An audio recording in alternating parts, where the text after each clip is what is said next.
又係我，我唔係做馬嘅，你唔使驚，因為我每次嘅故事咧都真實嘅。咁啊咩事咧？今次咧就係我咧年尾嘅時候咧，其實就唔係感覺㗎，我係因為咧成日都同啲客傾偈，咁我就喺個 WhatsApp 度，咁咧就同某個客傾完偈之後咧，我就撳咗落個 WhatsApp 度見住佢，佢張相消失咗啊！即係嗰個個客消失咗嗰張 WhatsApp 嘅相，但係佢爭你錢，係啦，咁啊我就見到死啦，佢訂咗好多嘢嘅喎，因為佢本身其實係屬於係我大客嚟嘅，咁我就覺得6位數定7位數啊？幾廿萬咯，係咯，咁後尾咧我就覺得哇死啦，點解佢會咁樣？咁啊我就喺度等啦，即係可能電話換咗啫，或者咩事啫咁樣，之後見到 Facebook 佢都完全係擺明係想失蹤嘅。係啦，咁我就死啦！咁好啦，到新年，咁我又好真心迷信嘅我個人，我諗樣，唉新年唔好追人錢啦。咁一陣間如果真係咁，佢就衰成年嘅喎，咁樣咁搞到係少個客，佢係啦揾唔到錢就你揾唔到錢。係啦，咁我就唉算啦咁樣，咁好啦，過咗一段時間之後咧，真係要的起心肝要追啦，咁樣啦。其實咧講真嘅，要追好渺茫，因為咧即係諗過其實佢貨又未攞，咁你點追啫咁樣？咁但係因為我做嗰行咧係嗰個貨品係好過人嘅，所以就未必可以再 sell 過俾第二個客嘅。如果即係做完雙未必冚之後咁容易啱第二個人，同埋又有 size 分。冇錯啦，唉，總之好煩啦咁樣。咁後尾咧，咁我就落咗嚟揾阿姐姐傾偈。我一煩惱咧，我就落嚟坐。點解咧？氣場好啊，即係我真係坐下咧，唔會咁頭痛。咁咧，咁我點咧？咁我就話，佢就話，你啊，儲蓄老人啦咁樣講。咁我話有咩嚟㗎咁樣講？點解儲蓄老人咧？因為佢同我哋講咧，就數收唔到，嗰個人又失咗蹤，好希望收得翻條數。咁我哋就諗起儲蓄老人收爛數啦。咁後尾咧，點知咧就我咧喺即係前嘅喺未見儲蓄老人之前咧，我就見咗律師嘅。但係其實律師冇用，真係冇用噶嘛，真心冇用喎。你揾到佢唔會幫你收到數噶嘛。冇錯，真係其實佢出咗律師信都冇用嘅。即係你自己諗都諗到啦。咁後尾我落咗嚟啦，咁之後尾咁我拜下啦咁樣同佢講，我話大佬真係血汗錢嚟嘅大佬咁樣。咁後尾咧。點知拜完之後嘅第二日，又係第二日，唔係真係咁啱，係真係咁樣。咁咧佢就 WhatsApp，喂，你出律師信，點解啊？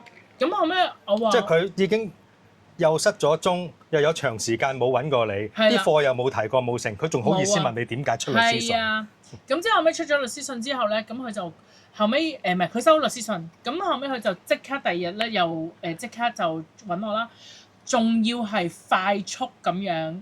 嗱你唔好認為咧，嗱講真嘅，你哋可能有啲誤會咧，會覺得咧出律師信咧嗰個人梗係即刻收翻。好多人出律師信都係收唔翻啲錢，因為佢冇錢，連個律師信啲錢都唔使俾添。係啊，即係佢唔係佢直情係唔會驚啊呢種人咁。因為佢覺得冇犯法啊嘛，你律師信你要告我告咗我啦，我啲嘢都未攞咁樣啊嘛，呢個主要。咁點知佢咧就係話好快，總之係幾日之後咧我記得佢係禮拜三打俾我，唔係禮拜三 WhatsApp 我。之後咧，佢話我禮拜五翻嚟香港，咁其實佢係咪唔喺香港我都唔知啦。講真，咁佢話點知禮拜一就 settle 件事啦，幾日咋？即係你唔好理，我自己覺得係可以 settle 到咧，咁易攞到嚿錢出嚟咧，即係佢係有錢喺度嘅。我唔理佢啦。但係佢本來佢有錢喺度，佢突然間攞到出嚟，我真係有啦。點解一路都唔喐咧？又唔揾你咧？即係佢本來唔想俾，佢唔想俾，佢主動唔想俾，佢一定係唔想俾㗎啦。因為後尾我直情係後尾好嗱喺呢幾日又發生咗件事，我知道佢係應該係唔係話唔記得啊，唔係佢所講嘅嘢㗎，係佢真係唔 OK 想走數。嗱，呢度想補充少少先。係佢唔攞貨唔係因為唔會係你啲嘢貴而佢唔想攞，因為咧你講過你有啲客同你講，原來你嗰度有啲行家喺你度買嘢去賣嘅。係啊，即係你啲嘢係唔會貴嘅，如果你咁樣樣，佢唔會，同埋佢都同你攞緊貨噶嘛。佢再 mark up 咗，佢有最近我先知嘅，有幾個客咧就俾咗我睇截圖俾我睇，就佢話喂你啲嘢咧喺市面流出之後，啲人加幾千蚊賣。即係你啲嘢本身，佢唔會因為貴而唔攞，佢純粹唔想找你條數而唔攞。唔係佢心中有數嘅，佢知道，因為要報價㗎嘛，佢知道係要幾多錢㗎。咁啊，仲有一樣 amazing 就係話點解我知道佢係真係唔想俾錢咧？就因為咧喺呢幾日咧有另外一個客就俾我睇到話俾我聽話，喂，你呢條鏈喺個直情手鏈啊！佢話喺嗰個喺呢間嘢度賣出，我話即係後尾我喺度對緊啲石，因為啲嘢咧即係你唔會係 exactly 一樣。我依家我俾相你睇。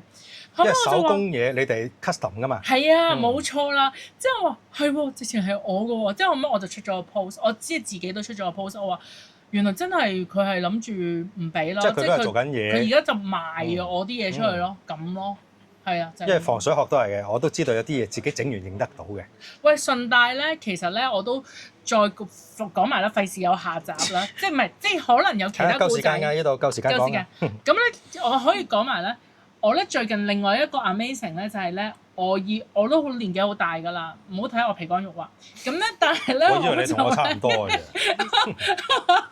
但係咧，我咧就去讀書。咁你知㗎啦，人腦機器壞㗎嘛，記唔到嘢㗎嘛。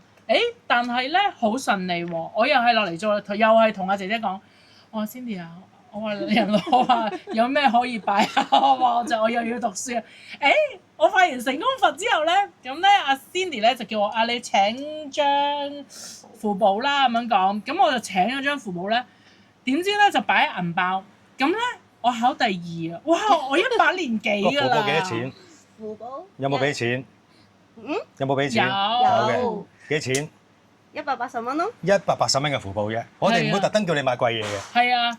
即係你唔係啊！我淨係我主動問㗎，即係你哋唔係叫我買。仲要唔會見你主動問，我就話依個咩年份啊？呢個勁啊！呢個好啊，5000蚊我哋唔會咁樣嘅。係因為我咧坐喺度，我記得阿蘇個最大個尊佛像咧叫成功佛啊嘛，咪坐喺度咯。咁之後咧我都摸下佢㗎，我都摸下佢嘅腳，佢佛腳㗎。點解頭先我話使乜俾錢咧？唔係驚佢偷嘢，因為有時啲熟客咧，我哋會送嘢嘅。買到咁上下獲利回吐，所以我問一問有冇俾錢？有冇俾錢啊？想講，我哋送俾佢都有效啊！